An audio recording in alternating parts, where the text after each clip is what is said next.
Are you a real estate investor looking to sharpen your skills or a newbie looking to become one? You're in the right place. Welcome to Where Should I Invest? Real Estate Investing in Canada with your host, Sarah Larby. Welcome back. It's Sarah Larby. You are listening to Where Should I Invest? And I've got two great guests today. We have Paula MacFarlane and Jake Tayler, who are real estate investors and developers. And we also talk about some insights on developing, land severing, and a lot of really other cool topics. Both Jake and Paula were paramedics and left their 9-to-5 jobs to pursue this full time. They were able to replace their incomes using active flips and land severance and new build projects and a lot of really awesome things that they've been able to do.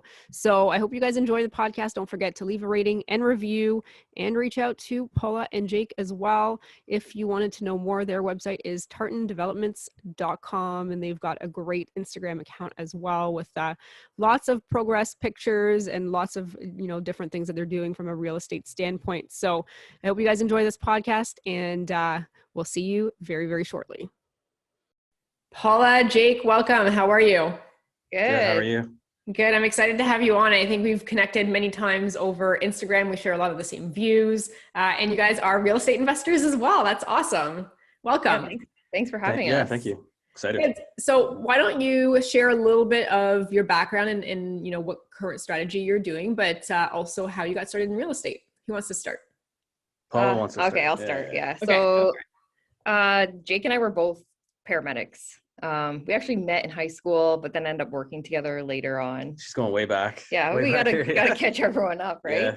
Yeah. We worked as paramedics and would do kind of live-in flips, not intentionally, but we would buy a crappy house, fix it up, and then a few months later be like, well, let's do it again. So we did that a few times. Our kids have moved a lot. And then both of us just wanted out of our job. So we kind of turned to real estate, and I left in 2018 and Jake just left 2 months ago. So congrats. The dark side or the better side. I don't know. Yeah, it is better. It's so much better. It's been good so far. Good. We kind of both needed out of our jobs. It was physically and mentally exhausting.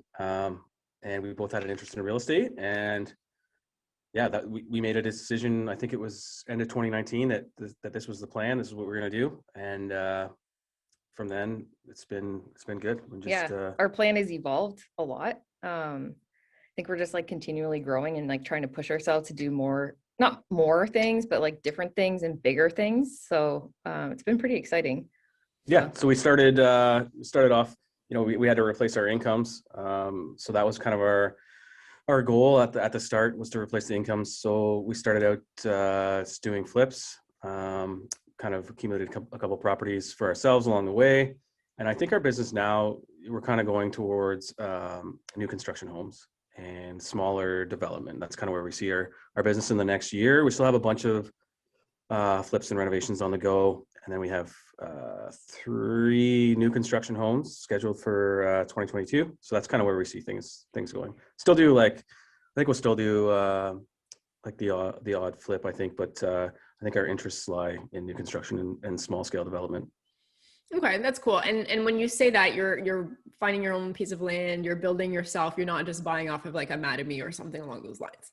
No. Yeah, for sure. And we have a couple of projects now that we're working on severances too. So that's definitely something we look for, whether it be a double lot or something like that we can come in and sever it. So we typically flip the house, sever the lot.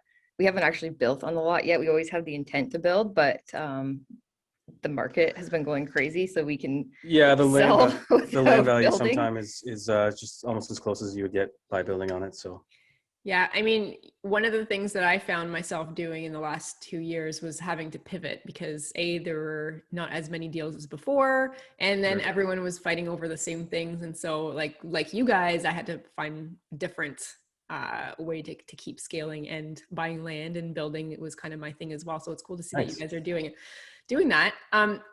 Before we really get into that piece, I'm just curious, because a lot of people ask me, like you obviously left your jobs, and you know that was a huge step, and you left jobs that were like, that was a career, right? Like that was, you know, it's not like you're making $20 an hour here. You were doing well, and it's a big job to leave. What was it specifically though that allowed you to leave? Was it the flipping income? Was it the equity buildup? Was it the cash flow? Like, what was it really that you're like, you know, or maybe it was a system and knowing that you can get out of work and not have to spend all that time, you could do more. Like, what was it that one piece that said, like, that was, I don't know, maybe the piece that could propel you a lot further? Yeah, for us, it wasn't cash flow. It was strictly our active business. So from, like, maybe not at the start, but early on, we set out to you know, we didn't want to just flip houses or whatever. We set out to create a strong business, and I think we've done that. And as we grew, I think over, you know, a year and a half, we had things in place that the business was strong enough that I felt comfortable leaving the job. So it was definitely the active income, which now comes from the flips and then the new construction as well. So.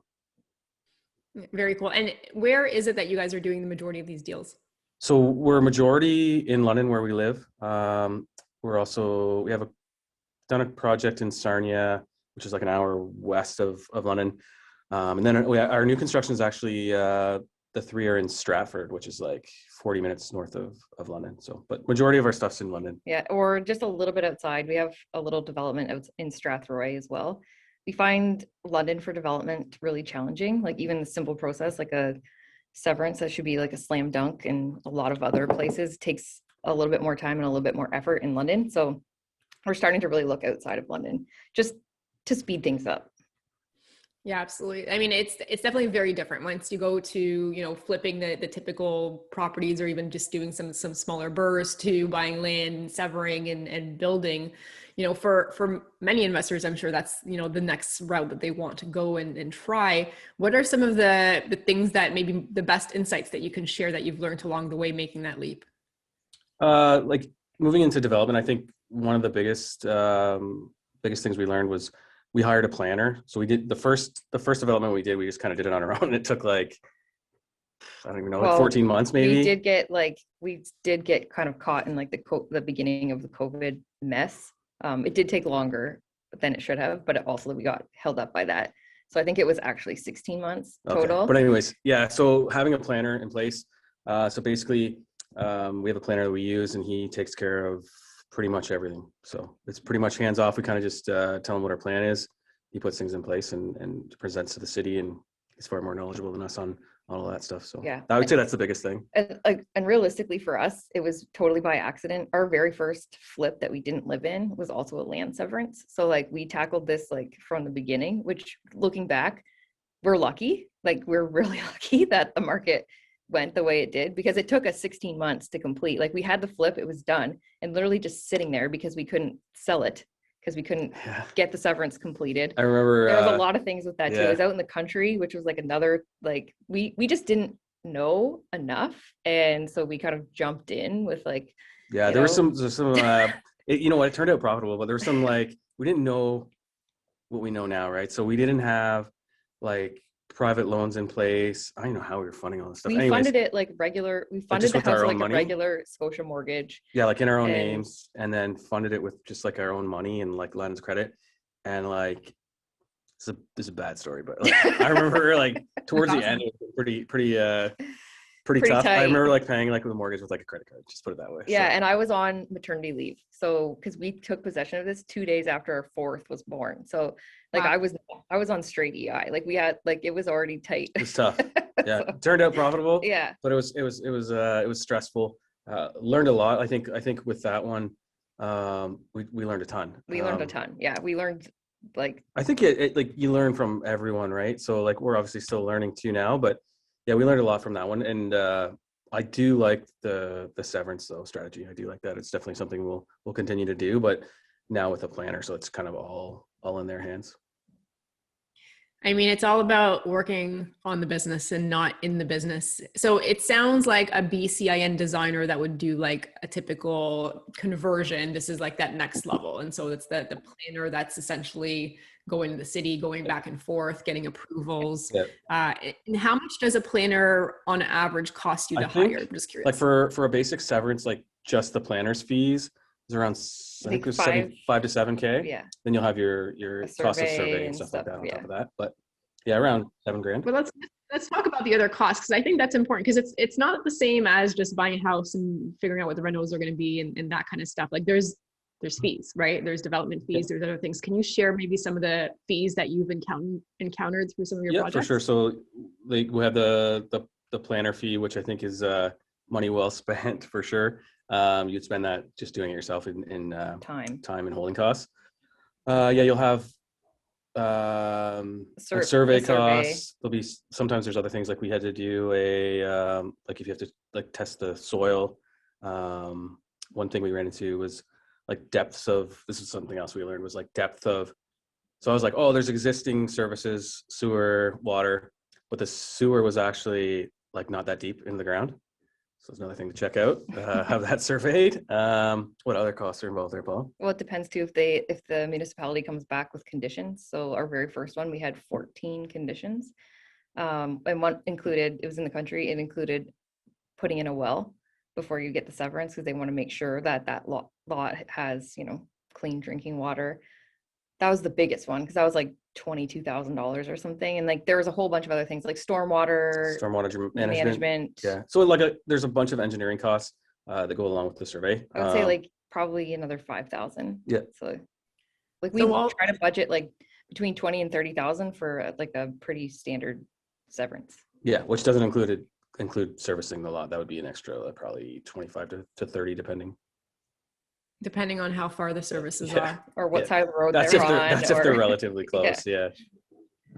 And you were talking about even the well. I mean, that's probably a well that you're just drilling 30 feet down. But if you've got to start drilling 100 feet down, it was 136. You actually just reminded me of that story. Reminded me of something. So yeah, we had to put the well on the new property, and then the well on the existing property was messed up, so we actually had to do two new wells.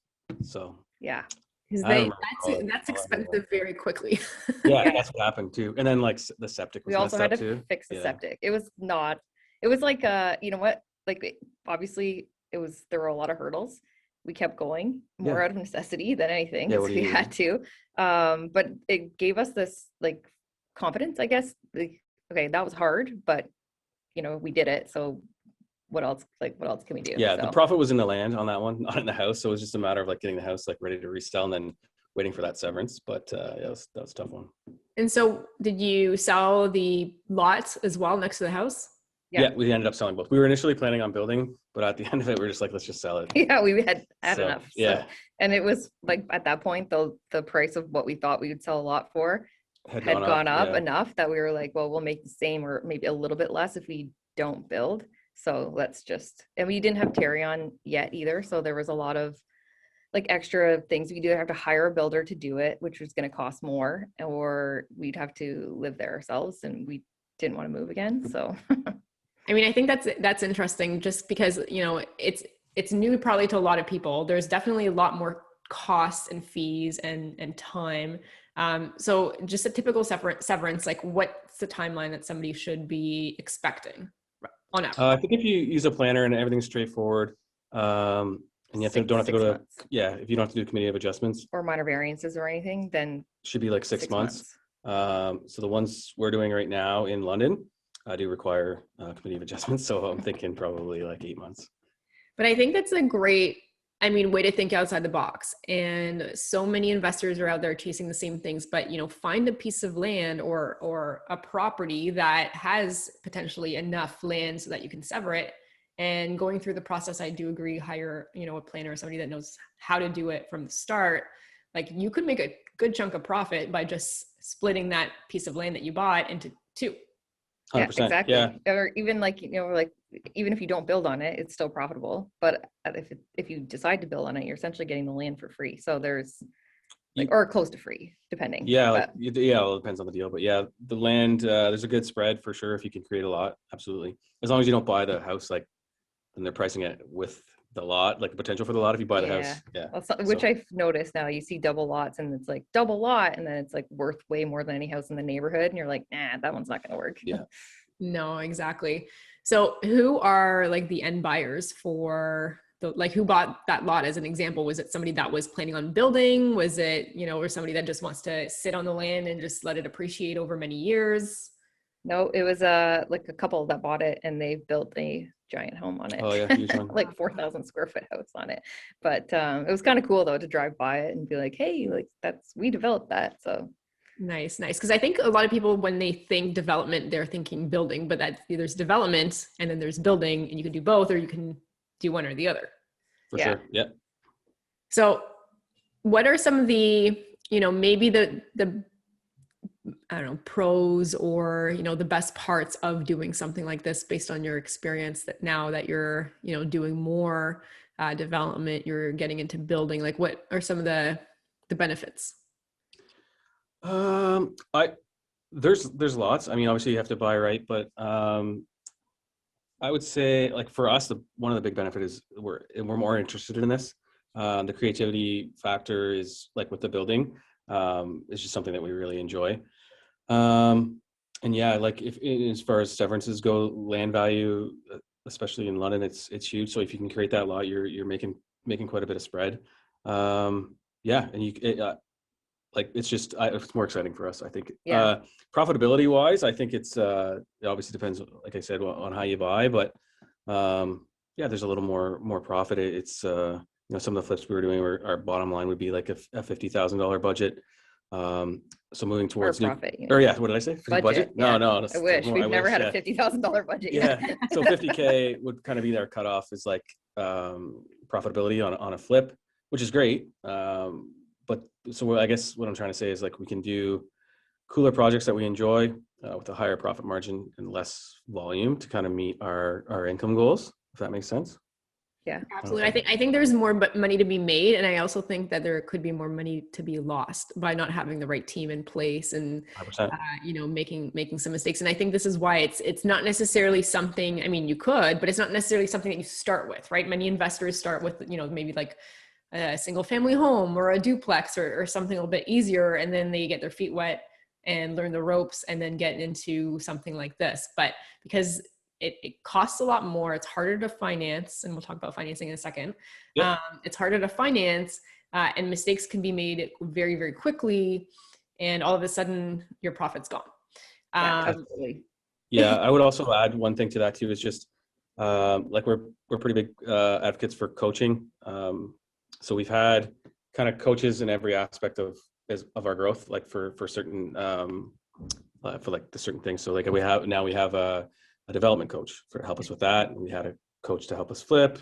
We have a business coach. So I would say that's been huge for us, and kind of yeah. Well, if you do like costly mistakes, what's the word I'm looking for? Mitigate the risk, because you can run everything by them. So learn from their mistakes. Yeah. And I think like if we look back on our first project, if knowing what we know now, we never would have touched that, because that was like way too risky. We got lucky, but it was way too risky. Yeah, so for sure. we would never do that. You learn as you go, right? Every project's a learning experience. So yeah. So, I mean, obviously land and developments and, these outside the box deals are harder to finance. How are you guys getting financing? So we've been pretty fortunate. We have a good relationship with a mortgage broker, but we've also been able to raise money on our own, which is super beneficial. And then for the new construction homes, we're not looking to do like anything with customer service. We're building basically spec houses. Yeah. So without a pre-sold home, like kind of credit unions and stuff like that don't really want to touch that. So those are all private too. So it's just all relationship based. We really buy everything private, because we'll buy like the crappiest things that you can buy, and then like an A lender won't touch them. So we'll buy private, and we always work that into our numbers. That's just how it is. You're gonna have to spend a little bit more, but like the numbers have to work regardless, but yeah, it's expensive money, but it's all worked in, right? And at the end of the day, it's still profitable. So yeah, we're all private. Been great with the brokers, the 2 mortgage brokers that we're using, and then just raising money on our own too. Absolutely. Yeah. I mean, you gotta do outside the box financing. And it sounds like you've got a mortgage broker that has access to lots of funds as well privately, which is good. And so anybody that's listening to this, if your mortgage broker doesn't have access to private money, get another mortgage broker, because the ones that are working with investors should be able to help, provided obviously the deal makes sense and they run the numbers on their end as well. And so now that you're, building, costs have gone up, costs have slightly come down, maybe of wood as an example. Yeah, wood, yeah, for sure. Who are some of the team members that you need to start building versus like a typical flip that you would have had in the past, or is it the same as before for you? It's pretty similar. So just kind of give an idea of our business. We have 1 full-time admin staff, and then we have 3 contractors that we use that we've used for our flips. And then going into the new construction, we're actually hiring like a full-time project manager. So they'll be in charge of doing all that stuff. One big thing is like we're hiring everything out. So we're getting like quality designer, which we actually got from your podcast when you had Ruben on talking about doing like modern builds. Yeah. Then we like looked into Ruben, then we saw that he used Joel from Simple Design, and we like fell in love. He actually designed he designed our own house. We haven't built it yet, but he's doing our 3 builds in Stratford too. So he's designed those for us, and like just having like it's like just they're different builds. It's not your standard thing that you would see in a subdivision, which is exciting for us. And then we are using his design team for the interior as well. So very cool. It takes the pressure off of me. For sure. But I like doing that stuff, but I'm not like, I have 0 training in it and I'm not skilled, and it takes me way too much time to like piece something together. And we've kind of standardized our flips now too, where we generally use the same materials over and over and over again. They're tried, they're true, they work, they appeal to, most people. But with these builds, we kind of want to do something a little bit different. So are they going to be a little bit more modern? Because I know obviously his stuff is like super modern. I love it. Like it's totally up my alley. All modern. With his designer, it's going to be very similar. So these you're planning on flipping as well? Yeah, they're all going to be sold. Yeah, we'll complete them first, stage them, and put them on the market. So I mean, we'll maybe sell them ahead of time, but there will be like, you won't be able to come in and be like, well, I want these cabinets, I want this floor, I want this. It's like, no, it's all professionally designed. This is it. Yeah. And that's kind of our business plan now, to kind of do the spec builds, bring in like awesome design. And I think with the finishes and the design, it just creates a great product. But to answer your question, I think we kind of alluded around it. The only thing we bring in extra for our new construction is a project manager. And then we use like reputable trades for everything. So yeah, like we'll spend a little bit more on high quality trades because we want to put out the best. If you're flipping and you're flipping something that's a little bit, and your end user is not an investor and it's a homeowner that has a little bit more money, then it makes sense, right? I think I see a lot of people sometimes over renovating for, typical standard rentals, and they're blowing the budget. But it's a totally different ballgame when you're doing something to sell, and then depending on who your client base is and where that property is. If it's in an area where pretty much everybody's homeowners and it's a nicer neighborhood, then it makes sense to spend a little bit more money on those finishes. Yeah, for sure.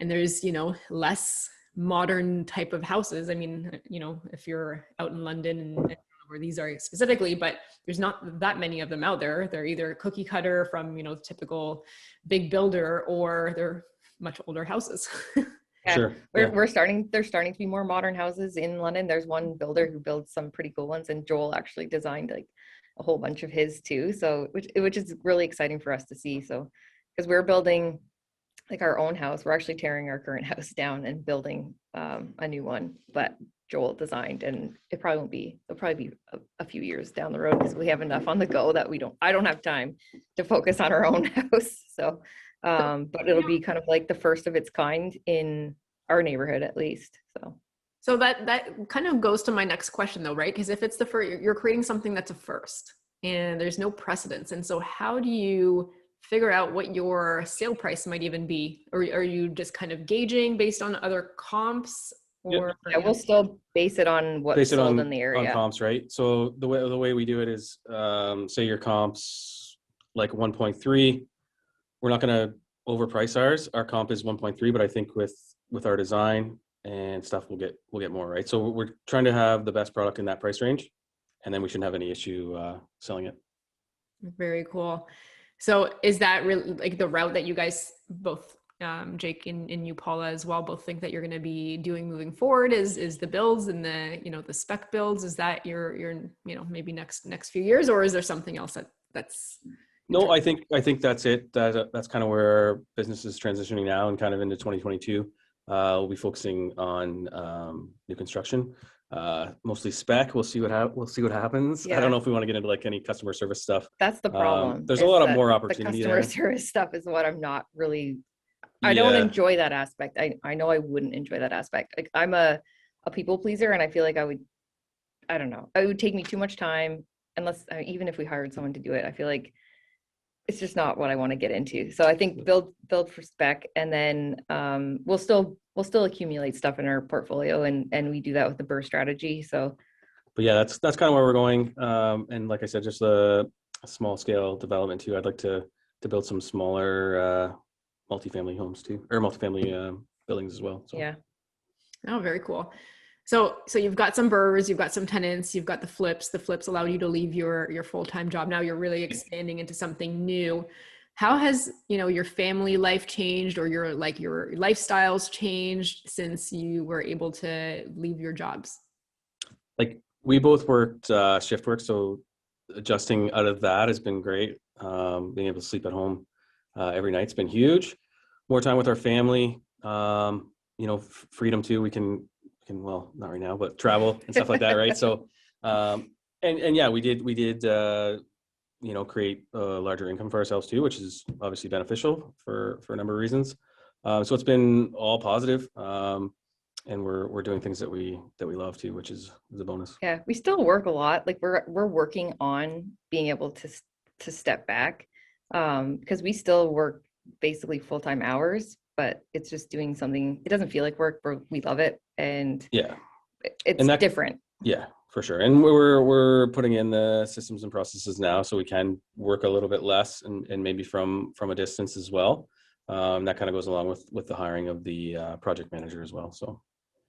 Absolutely. And a project manager, obviously, it sounds like you've got a few deals on the go, or a few projects on the go for them to stay busy. Like, how many projects do you work on at once?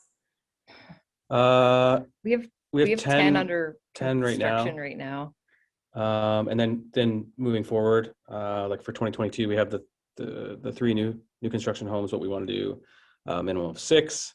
So yeah, I would say like probably 10 a year. I would say going forward, we have 10 right now, but it's kind of a busy time right now. But I would say going forward with new construction, like anywhere between 6 and 10. Because those take longer too, right? Like, it's like they're not going to be quick builds. Some of the things are, a little more complicated and will take a bit more time. But yeah, I think that's, and we've tried to really focus on doing less with more profit, as opposed to, getting caught up in the numbers. Like, oh, we need to do, 20 projects this year. Well, we could make the same profit by doing 10. So let's do 10. And that's kind of where the focus is changing. Like, we have the projects under construction now, but like going forward, we don't necessarily want to have 10 on the go at once. I'd like to have more profitable ones on the go. I mean, that's the, the whole thing that I've been doing in the last couple of years. I'm like, which specific projects can I do that's going to be a better ROI and allow me to have more time off? Because you're in a state to be able to like take a step back and enjoy your lives. And sometimes just like going and acquiring is, like you said, like, and I've had many conversations with my mortgage broker on this. She sees people's, portfolios and whatnot. And like, and obviously we don't talk about names, but many people with very large portfolios are cash flowing and doing not as well as somebody that might have, half of that. So sure. Yeah, exactly. 100%. Numbers sometimes are deceiving. And then the other thing is if you've got a bunch of JVs on for every single thing, well, now you're splitting everything. And so I guess that goes to my next question is, do you guys have JVs or do you strictly do your own deals with private money? Own deals with private money. And can I ask why you chose that route? Control. Just want to be. We've done JVs in the past, and that was fine. But it's simpler, I think, for us. It's like the customer service thing. I feel, to me, it just eliminates that one extra layer of stress for me anyway, because I always feel like, oh, like I didn't tell them this or I didn't do that, and then like that like weighs on me. So it's just easier to not. I agree. I don't know. There's nothing wrong with JVs. I just I don't know if it's Paula and I's personality, but I'd rather just answer to ourselves than someone else, right? Like I don't know, it's just one extra element of stress. Like if something's not going well, then you got to tell them, and that's stressful. Where it's just us, we can sort it out, and we know not to worry, and we know like it's just different. I have learned too is like you want to be compatible with your partner for sure, which I think would eliminate all of concerns or majority of the concerns that we have. It's just maybe our first JV didn't go that well. It went well. It was fine. It was just a little bit, we weren't compatible personality wise. And so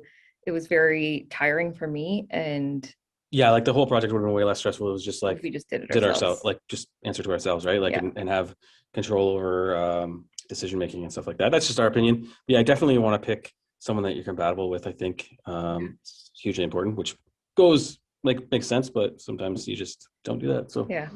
I mean, I'll tell you what. So I've built my portfolio. I mean, with Matt, my spouse, he's not as involved, but he's super, just like a cheerleader, super like supportive. But I think the control piece is awesome. Like the fact that you don't have to have an exit strategy in 5 to 7 years. And then since I left my full-time job, then I started dabbling into like, okay, and it's based on compatibility. I don't find a house and then, send off to a list of, I don't know how many people, here's a property who wants to come in.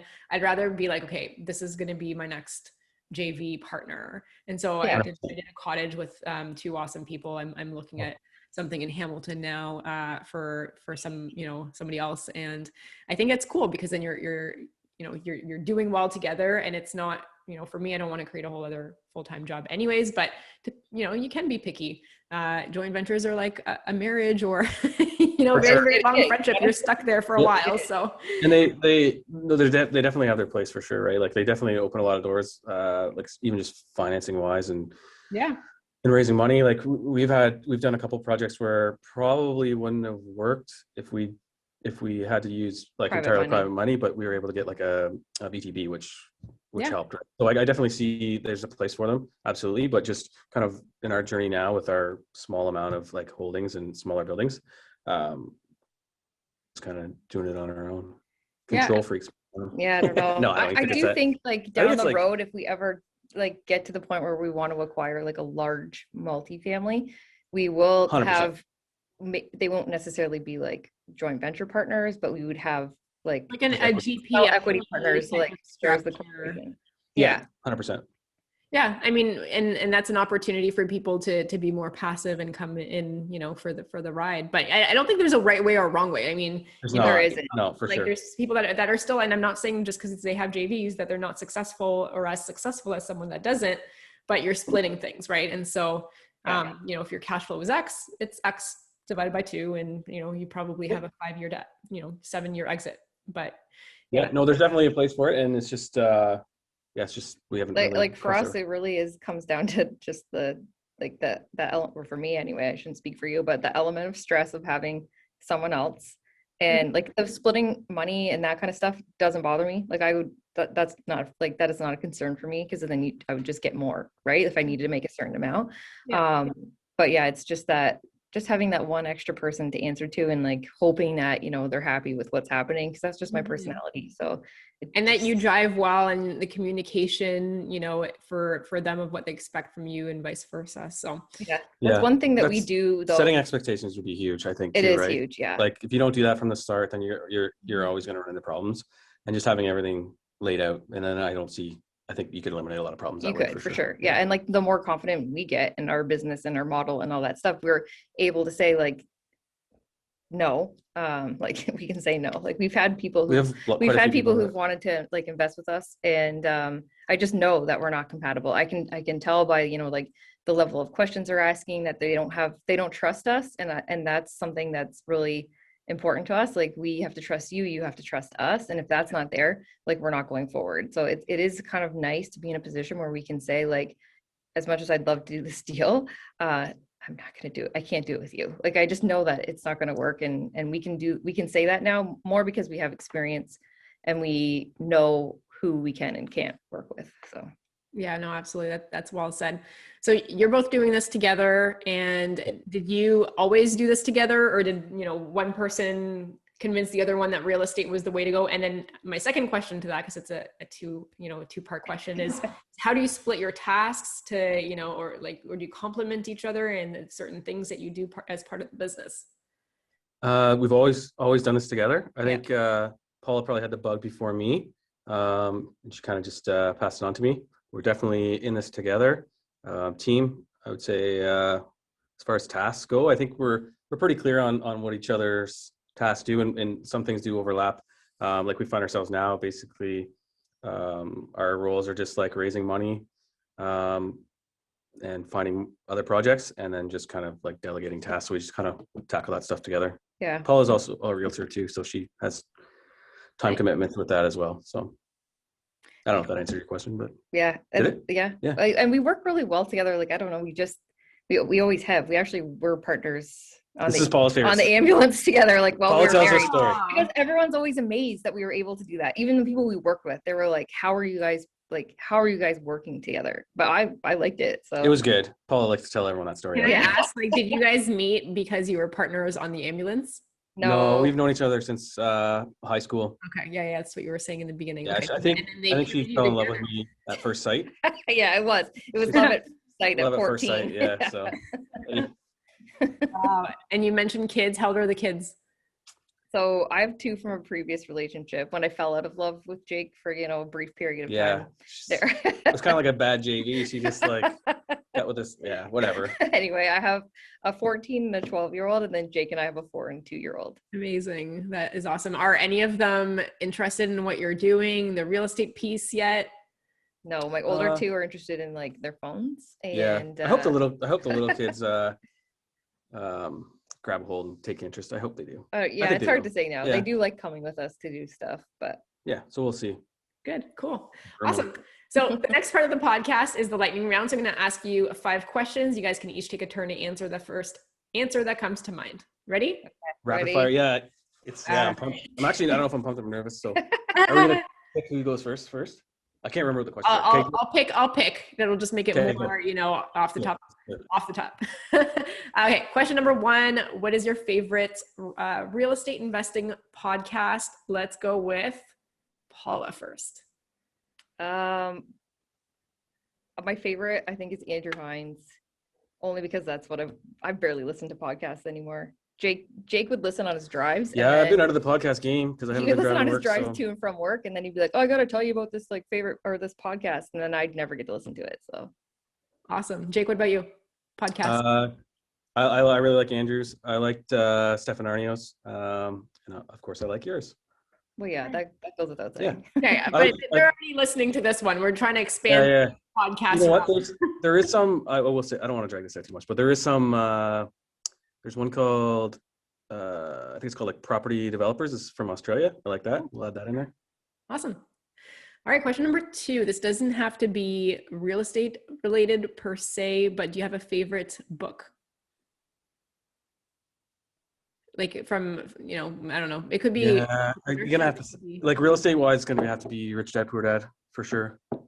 Yeah, that's a good one. It's just fresh in my head because I just finished it, but I really like Daring Greatly by Brene Brown. Oh, Who Not How? Oh yeah, that was a good one actually. Yeah.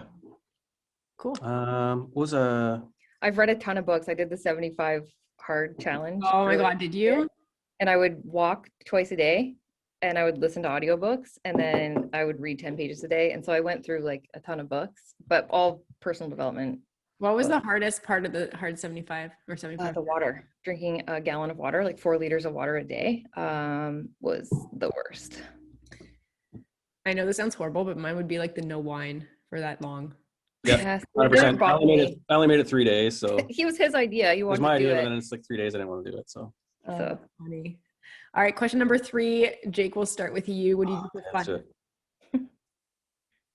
What do you do What was for the question? fun when it's not real estate related? Oh, sorry, I didn't hear. You know what? This is a lame answer. Spend time with the kids. We don't really do a whole lot, eh? That's a lame answer. Aw. I like my kids. We spend a lot of time in the office, so just hanging out with the kids, and then yeah, pretty boring life. Mhm. Paula, Paula, do you have a different answer? I walk. that's super boring. We golf. Oh yeah, we took up golf. There it is. I like golfing. Okay. We're all good. We're terrible. So Yeah, we're gonna get lessons. yeah, we're gonna take lessons, but I like golf. There we go. All right, golf it is. Next question, number 4. If you lost all of your assets and your money tomorrow, how would you start again? I feel like it's kind of like I would just do the exact same thing. Yeah, same. Yeah, you can't unlearn what you've learned, so just do the Just exact like same start thing. over Yeah. and do the same things. Yeah. We probably would even get more income faster, I think. Yeah, I think so for sure. All right, cool. And last question, if somebody has $50,000, they want to get started, how would you recommend they spend that money? Who wants to start? Paula? I would invest in a coach. Okay. That's a good answer. Thanks. That's a great answer because I was thinking that was supposed to be lightning round, but just going off here. I was gonna say The slowest lightning. you've yeah. ever I was gonna seen. say like yeah, this is terrible. I was gonna go with Paula. Get a coach, 100%. Okay. I was gonna say private lend it, but then I'm like, well, you're not really acquiring anything. It's only 50 grand. But anyways, hire a coach, 100%. Whatever suggestions you want to give them. So But you could private Coach- lend it and then use your No, money it's for a coach. the It would best take a answer is while. coach for sure. If you're trying to get into real estate, coach, especially if you're like kind of like new and stuff. I would say that's going to speed things up. It's going to point you in the right direction. And doesn't necessarily have to be a coach on real estate. I think because the biggest part of real estate is mindset. So if you can get your mind right, you can do anything. mhm. You heard it here first. Paula. That's well said. So that was a lightning round. So thank you, Jake and Paula. Where can my listeners reach out and find out more? So we are pretty active on Instagram, and our handle is at @Tartan_developments, or email info@tartandevelopments.com. We both answer it. We're working on a process on how to unanswer other people's emails so they see them. But All right, very cool. And Jake, I'm just going to throw another one out there just Love to, it. because why not? What is the one last piece of advice you would give somebody? For real estate. Yeah, somebody listening to this podcast right now. Oh man. Paula, help me out here. I would just say, like, take action. You can read and listen and coach or do all this stuff you want, but if you don't take That's true. action, it's not going to go See? anywhere. That's why she's she's the best. All right, awesome. Take action, guys. Thanks so much, Jake and Paula. It's a pleasure having you on. I've been following your Instagram for so long. I love what you're doing out there, so keep it up. And thank you for all your time today and all of your crazy answers to my crazy questions. No, it was awesome. Thanks for having Thanks, us. Sarah. That was fun. Thank you very much. Take care. Thanks so much for listening to Where Should I Invest with your host, Sarah Larby. Make sure to listen in next time. We'll catch you on the next episode of Where Should I Invest?